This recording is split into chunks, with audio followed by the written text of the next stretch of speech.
entre la nécessité d'un travail commun transversal et la spécificité de la place qu'elle occupe dans les futurs contrats de ville, quel point d'équilibre trouver au déploiement de la prévention et de la lutte contre les discriminations ?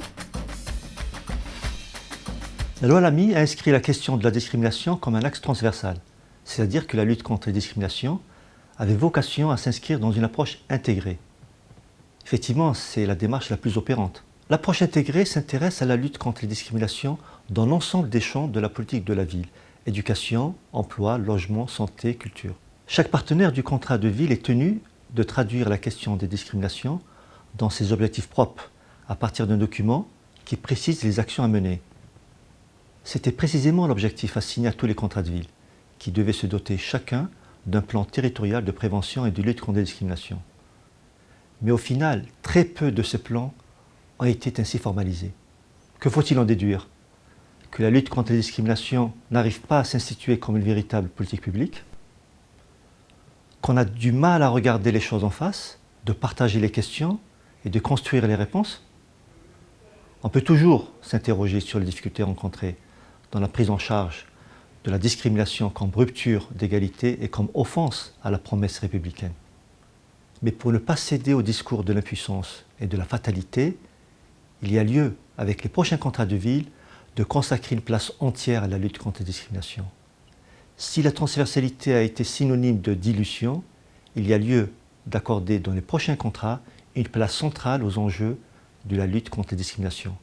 Parce que la discrimination est une violence qui mine la cohésion sociale et le vivre ensemble.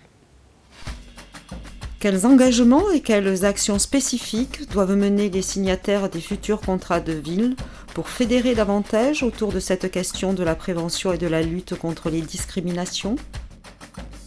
Il y a lieu de rappeler aux signataires qui vont s'engager dans les futurs contrats de ville qu'il n'y a pas de réussite de la politique de la ville sans réussir la lutte contre les discriminations. Il n'y aura pas de lutte efficace sans la définition d'une action publique forte. Les premiers acquis de la démarche que nous observons depuis 3 ans nous invitent à penser autrement l'action collective. Contrairement au principe de plan, plus vertical et prescriptif, il nous faut avoir maintenant une approche plus stratégique, qui favoriserait une approche horizontale, qui s'appuierait sur des dynamiques locales.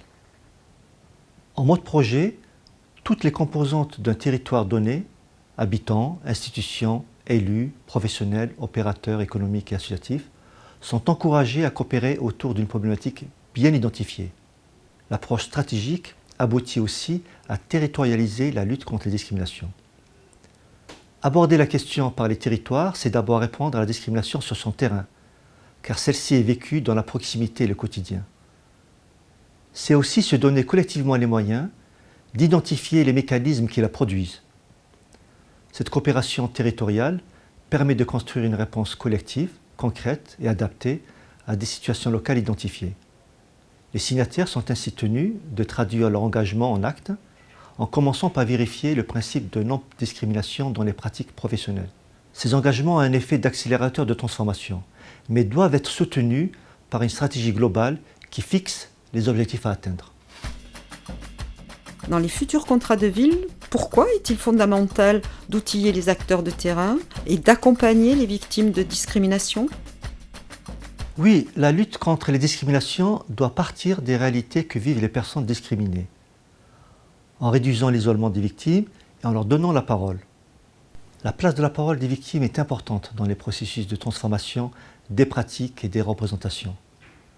Parce que la libération de la parole des discriminés a une double fonction. Elle permet aux discriminés de dépasser les traumatismes provoqués par les injustices subies.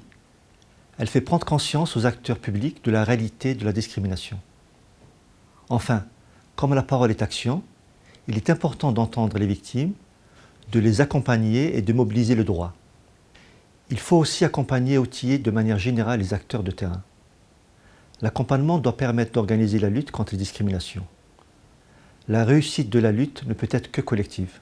D'où l'importance de fédérer un réseau d'acteurs et de professionnels pour lutter ensemble. L'autre facteur de réussite est la mise à disposition d'un certain nombre de ressources pour objectiver la connaissance des discriminations sur le territoire, former les acteurs de terrain pour faire évoluer les pratiques professionnelles, communiquer pour sensibiliser le public et réduire les stéréotypes et les représentations, accompagner les victimes par la mise en place de lieux d'écoute et d'un dispositif d'accompagnement juridique de recours.